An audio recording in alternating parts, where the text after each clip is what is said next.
তুমি কি জানো, অনেকগুলো কাঁকড়া যদি একটা বালতির ভেতর রাখা হয়, যেই একটা কাঁকড়া ওপরে উঠতে চায়, বাকি কাঁকড়াগুলো তাকে টেনে আবার নিচে নামিয়ে দেয়।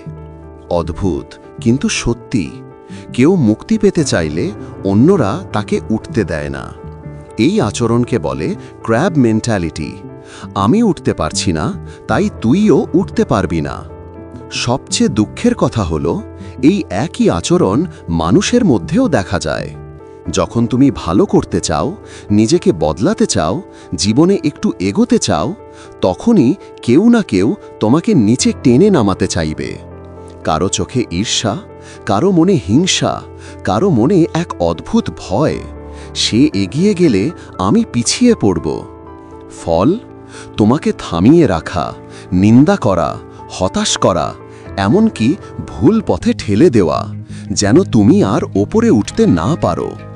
কিন্তু জীবন একটা বড় শিক্ষা দেয়, আমরা যেন কাঁকড়ার মতো না হই, মানুষের মতো হই।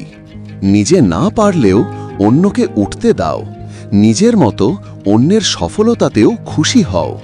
কারণ যে পরিবার, যে দল, যে সমাজ একে অপরকে টেনে তোলে, উঠতে সাহায্য করে, সাফল্যের আসল গল্প সেখানেই তৈরি হয়।